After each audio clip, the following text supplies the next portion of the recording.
Et voilà, et Romain est là, à qui je vais passer, Romain Poirot, merci, salut Romain, à nouveau, je vais passer la parole pour cette dernière conférence de ce marathon qui s'est Merci plutôt bien Emmanuel. et qui a fait l'occasion de plein de questions. Merci à tous, à très vite. Merci Emmanuel. Euh, c'était fort intéressant, une journée riche en informations. On a appris plein de choses aujourd'hui. Et puis on va clôturer sur cette dernière demi-heure avec je suis endetté donc je suis. Vous l'avez peut-être déjà compris, le sujet principal sera le credit score. On a pour inviter sur ce sujet Alexandre Quentin qui revient nous rejoindre. Merci Alexandre, merci d'être le support principal, le sponsor principal de ce salon. Je pense que on a vraiment, pour ceux qui ont réussi à se balader un petit peu sur les 3 rooms, on a eu des experts vraiment de qualité. Je tiens à les remercier. Je tiens aussi à remercier toute l'équipe de French Morning qui a bien bossé cette journée. Et puis on va, si Alex, tu veux peut-être partager ton écran, on va tout de suite enchaîner sur la présentation.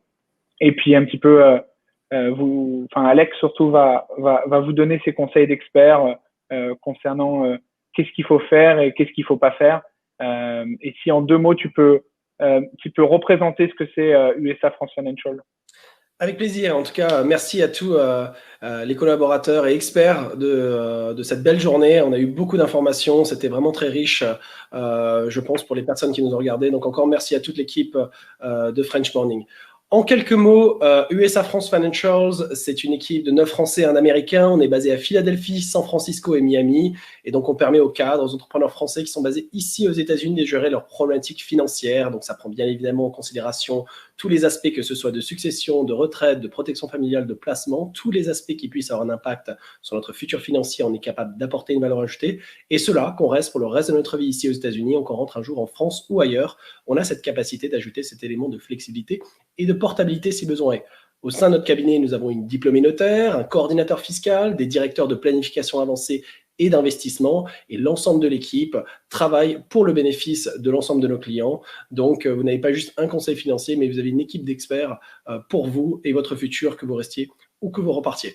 Donc, le sujet que je souhaite aborder pour conclure la journée d'aujourd'hui, c'est tout simplement le credit score, qui est une vraie problématique quand on arrive aux États-Unis. Donc, si tu le souhaites, Romain, on va pouvoir commencer. Hein. Ouais, vas-y, tu peux y aller. Surtout si vous êtes sur le site internet, sur YouTube ou sur Facebook, n'hésitez pas à commenter. Si vous êtes sur Facebook, n'hésitez pas à partager aussi ce live avec vos amis ou à le partager sur vos murs. Je pense que le credit score, surtout pour les gens qui sont là depuis pas trop longtemps ou qui s'y sont pas trop intéressés, qui ont un peu mis de côté, je pense que ils vont apprendre pas mal de choses dans cette demi-heure. Okay. Très bien. Bah, allons-y. Donc, on va commencer par la dernière question. Pourquoi avoir besoin d'un credit score? Donc, il faut savoir qu'aux États-Unis, c'est vraiment une société de consommation. Hein. Le PIB américain, 70% du PIB américain est lié à la consommation aux États-Unis. Donc, tout est lié d'une certaine manière à la consommation. Et donc, ce qui est intéressant aux États-Unis, à la différence qu'en France, c'est que si on souhaite faire un prêt financier, donc soit pour acheter de l'immobilier ou pour acheter une automobile ou peut-être même financer un téléphone portable et ainsi de suite, eh ben, on va devoir faire appel au crédit. Et aux États-Unis, la problématique n'est pas vraiment à savoir quel serait votre taux d'endettement. C'est généralement, ils font quand même l'analyse pour tout ce qui est bien immobilier, par exemple. Mais ce qui est vraiment très important pour eux, c'est de savoir est-ce que vous êtes quelqu'un qui repaye correctement ses dettes. Et ça a beaucoup plus d'importance que vraiment, nous, notre métrique que nous avons en France, c'est sa capacité d'emprunt entre notre revenu mensuel et, par exemple, les 33% d'endettement en termes de repaiement de ces prêts. Et ben ici, c'est important d'un point de vue immobilier, mais pour tout le reste, ce qui est important, c'est le credit score. Donc, c'est important dès le départ, dès qu'on arrive, de se focaliser sur la création, l'établissement d'un credit score qui soit le plus grand possible pour pouvoir, 2 choses. 1, avoir la liberté d'emprunter et deuxièmement, de pouvoir emprunter au meilleur taux possible. Alors, comment est établi le credit score? Le credit score est établi par des agences de crédit. Il y a 3 ce qu'on appelle Credit Bureau. Il y a Equifax, TransUnion et Experian. Et comment est-ce qu'ils vont essayer de pouvoir trouver ce montant de credit score? Eh ben, ils vont faire appel à des public records. Ils vont essayer de voir à travers les différentes institutions avec lesquelles vous avez déjà des prêts, est-ce que vous avez un historique de paiement qui est au point, et ainsi de suite. Et donc, vous allez pouvoir trouver votre score grâce à un de ces trois bureaux qui existent ici aux États-Unis. Je vais déjà vous donner un petit tip. Vous pouvez aller sur le site Credit Karma, K-A-R-M-A. Et sur ce site-là, c'est gratuit. Vous pouvez regarder où est votre credit score, avoir en tout cas une idée d'où vous êtes et comment l'améliorer. Donc, on va voir ensemble que plus tard dans la présentation, j'ai fait un screenshot de mon propre credit score à travers Credit Karma. Deuxièmement, qui utilise le credit score? Donc, ce sont à la fois les banques pour pouvoir vous prêter de l'argent, des organismes de crédit, que ce soit pour des cartes de crédit ou autres, et potentiellement même des propriétaires. Ils vont essayer de regarder est-ce que vous êtes quelqu'un qui est capable de repayer ses dettes. Et enfin, comment utilisent-ils le credit score? Ça leur permet de pouvoir juger du risque. Est-ce que c'est un risque pour eux de vous avoir en tant que personne qui a un crédit avec eux? Et donc, ça va avoir un impact sur le taux de crédit. Si vous avez un mauvais credit score, eh ben, ça va être difficile pour la personne ou l'entité qui va vous émettre un prêt de vous donner de l'argent à un taux d'intérêt bas. Et il faut prendre en considération ce risque. Donc, c'est important que petit à petit, vous puissiez créer un credit score qui soit le plus important possible. Alors, quelles sont les options qui s'offrent à vous quand vous arrivez aux États-Unis? Vous allez voir que créer un credit score, ça va prendre du temps. Ça va prendre du temps, ça ne se crée pas en 2 mois. C'est tout simplement un certain nombre de facteurs qui font que vous allez être dans une bien meilleure position. Donc, pour commencer, vous pouvez déjà, faire appel à des cartes de crédit qui sont prépayées. Donc, c'est comme si on avait de nouveau 13-14 ans et on va se présenter à notre banque et on dit, voilà, vous n'avez pas de credit score. Ben, pour vous aider à créer ce credit score, on va vous donner une carte de crédit prépayée. C'est-à-dire que, par exemple, vous allez mettre $1000 sur la carte de crédit et maintenant, vous allez pouvoir utiliser cette carte de crédit jusqu'à $1000 que vous avez déposé dessus. Et ainsi, ça va pouvoir vous commencer à montrer que vous êtes un bon payeur de votre carte de crédit. Deuxièmement, on peut faire également des prêts sécurisés, et sécurisés généralement grâce à une caution de quelqu'un d'autre, un proche, quelqu'un de la famille, etc. Évidemment, quand on n'a personne aux États-Unis, ça va être compliqué de trouver une caution. Deuxièmement, si vous avez déjà des proches aux États-Unis et que vous vous ajoutez en tant qu'utilisateur autorisé sur une carte de crédit, par exemple, vous allez pouvoir bénéficier de tout l'historique de crédit de la personne qui détient cette carte de crédit. Un exemple concret, je suis marié à une Américaine, je suis arrivé en 2011 aux États-Unis. Elle avait déjà commencé à créer un historique de crédit bien avant mon arrivée. Et ben, le jour où on a rassemblé nos finances, je me suis attaché à une de ces cartes de crédit. Généralement, on essaye de s'attacher à celle qui est la plus ancienne possible. On va voir que l'ancienneté est un des facteurs importants dans la création de son credit score. Donc, j'ai pu m'attacher à une de ces cartes de crédit et j'ai eu d'un coup un historique de crédit de plusieurs années, même bien avant mon arrivée aux États-Unis. Donc, si vous avez la chance d'avoir de la famille ou des proches qui ont déjà un historique de crédit et sont heureux de pouvoir vous aider là-dessus, c'est une possibilité. Troisièmement, si vous avez une Amex, une American Express, que vous aviez déjà en France, eh ben, il y a de certaines fois, on a la capacité de pouvoir avoir un historique de crédit qui est déjà de plusieurs années, qui serait déjà pris en considération avec le fait que vous aviez une American Express en France. Et dernièrement, il y a certaines compagnies qui se sont lancées justement pour aider les communautés expatriés pour pouvoir avoir un semblant de carte de crédit au-delà de $500 ou $1000, et donc des compagnies par exemple telles que Jasper qui existent et qui vous donnent une carte de crédit sans avoir d'historique de crédit, avec une crédit qui est jusqu'à $5000. Il n'y a pas de frais à l'international et ça vous permet d'avoir cette première carte et de continuer à créer un historique de crédit, en tout cas commencer avec une carte de crédit qui est plus élevée que ces montants très faibles liés à votre banque.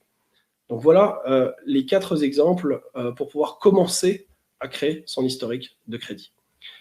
On va maintenant parler des facteurs, les facteurs importants qui ont un impact sur votre credit score. Le premier et le plus important, c'est qu'il faut payer ses factures à temps et en heure. c'est très, très important. Si vous ne payez pas à temps, ou vous avez oublié une facture, ou oublié de payer une carte de crédit à la fin du mois, ou quoi que ce soit, ça a un impact quasiment dévastateur sur votre credit score.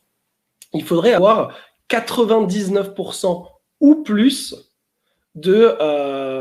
d'expérience de paiement en temps et en heure pour avoir le meilleur credit score possible. Donc, c'est vraiment, si vous ratez 2% du temps une problématique, votre credit score est complètement annihilé, en tout cas difficile à s'en remettre.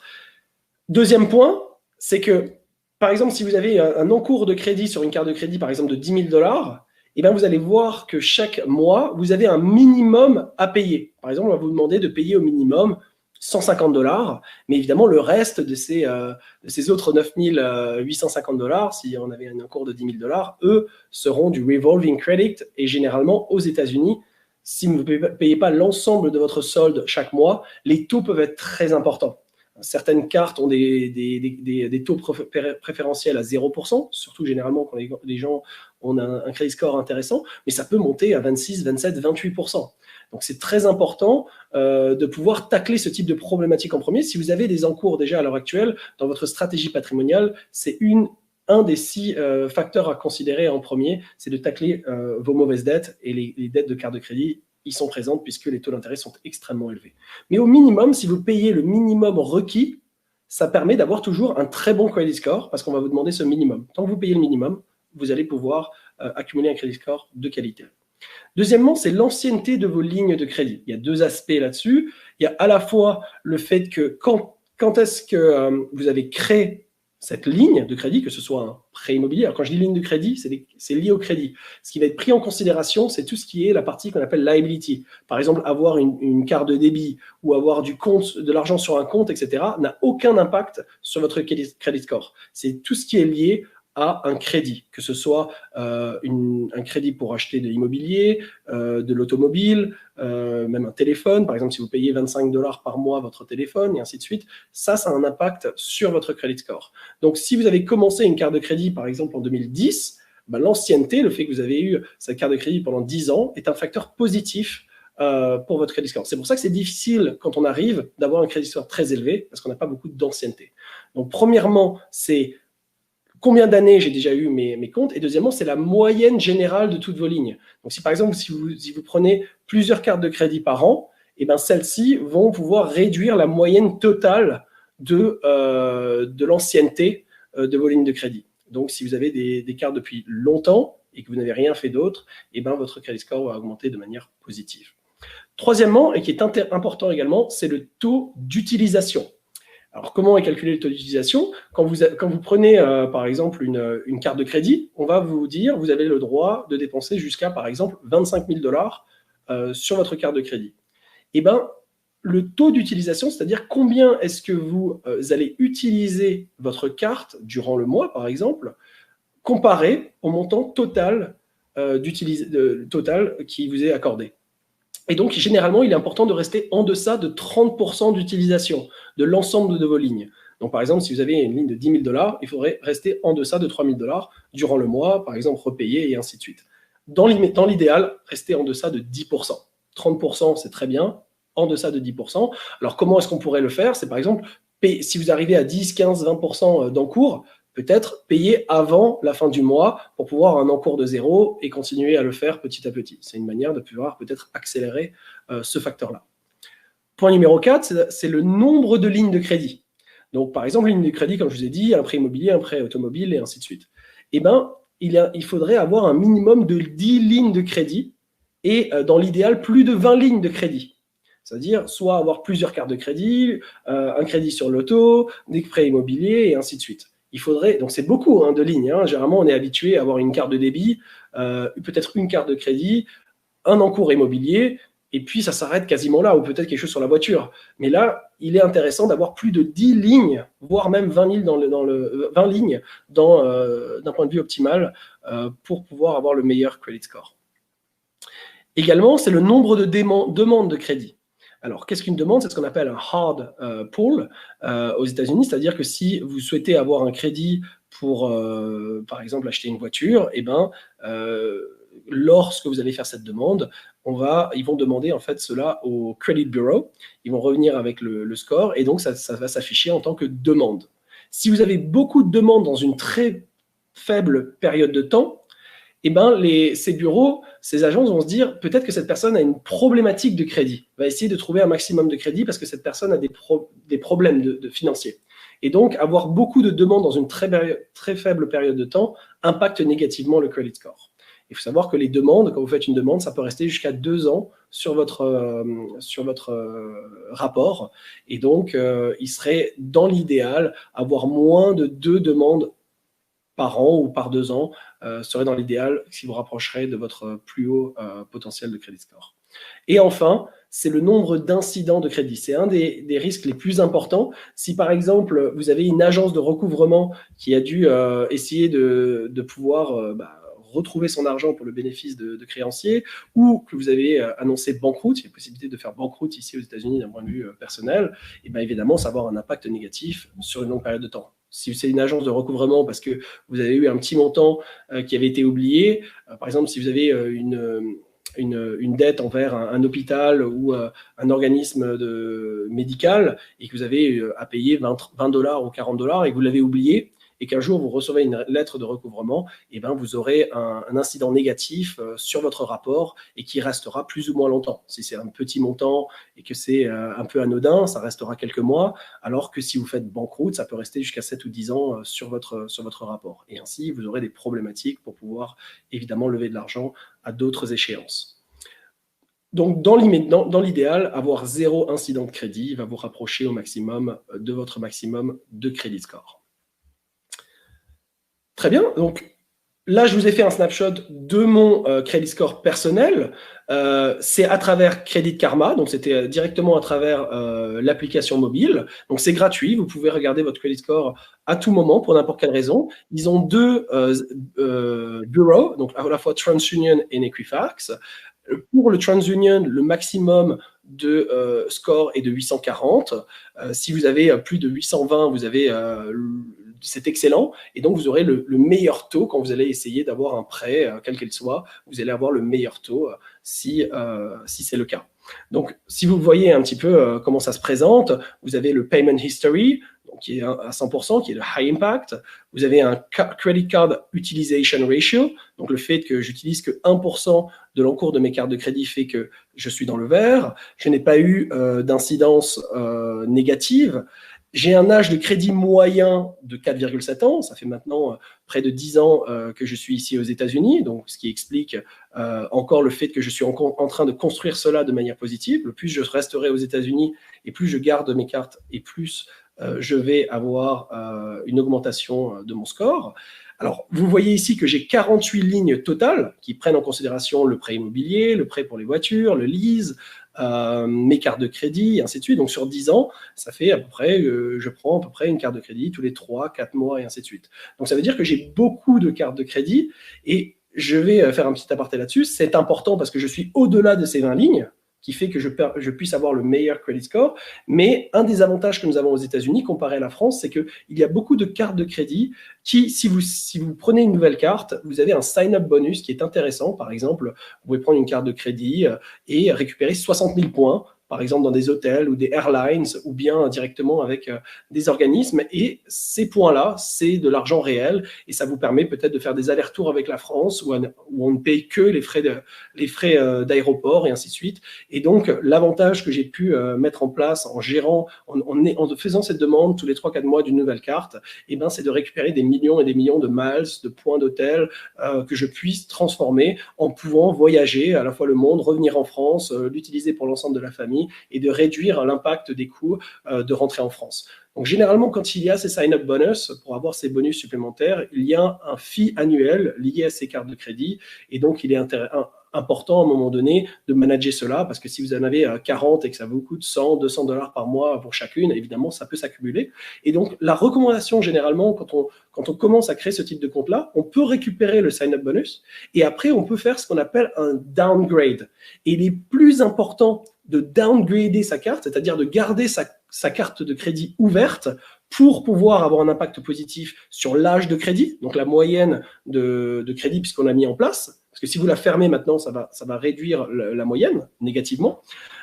Deuxièmement, ça va également, votre encours est toujours réel. C'est-à-dire que si vous avez une carte de crédit de 20 000 $ d'encours possible et que maintenant vous la gardez, ça va augmenter votre montant total de possibilités d'emprunt et donc ça va réduire au maximum votre taux d'utilisation. Donc c'est important de garder la carte de crédit ouverte, de la downgrader vers une carte qui ne coûte rien à l'année et que potentiellement on n'utilisera plus, mais il est important de la laisser ouverte. Moi, par exemple, j'ai un petit sachet chez moi que je mets dedans, que je n'utilise plus, ça ne me coûte rien, mais mes cartes de crédit restent ouvertes pour pouvoir améliorer mon credit score.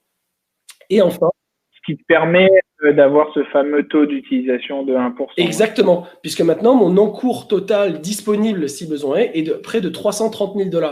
Donc, je pourrais emprunter dans le mois 330 000 $. Évidemment, si je le fais, j'aurai des taux d'intérêt très élevés si je ne les paye pas à la fin du mois. Donc, ce qui fait que, par exemple, dans cet exemple-là, j'ai utilisé à peu près 3 000 $ cette année de carte de crédit sur les 300 000 $ qui sont disponibles. C'est pour ça que j'ai un card utilisation ratio très intéressant. Très bon point, Romain. Et dernièrement, c'est les hard inquiries. Donc, dans mon exemple, j'en ai eu 7 durant ces 2 dernières années. Et donc, c'est quand on fait une demande pour de l'automobile, l'immobilier, d'acheter son téléphone à crédit à hauteur de 25 $ par mois chez AT&T, par exemple, ou bien de prendre une nouvelle carte de crédit. Donc, pour pouvoir récupérer ces sign-up bonus, etc., ces nouvelles cartes de crédit, il faut faire une demande hard inquiry. Et donc, évidemment, moins je vais en faire et plus mon credit score va augmenter. Mais comme vous le voyez, il y a différentes qualités de l'impact. L'impact, les high impact, évidemment, si ça c'est maîtrisé, et bien évidemment, vous aurez un credit score qui va augmenter de manière exponentielle. Vous voyez, même si je suis un peu dans l'orange ici, et bien ça n'a quasiment aucun impact sur la qualité de mon credit score. Je suis assez jaloux. On a Chrissy qui nous demande comment gérer 48 cartes, Alex. Alors, un très bon tableau Excel. Alors après, il y a des compagnies également qui sont spécialisées là-dedans et qui permet de garder un œil sur chaque carte de crédit et d'avoir une update quotidienne, de savoir combien est-ce qu'on a d'encours, etc., s'il y a eu des choses malicieuses qui se sont passées et ainsi de suite.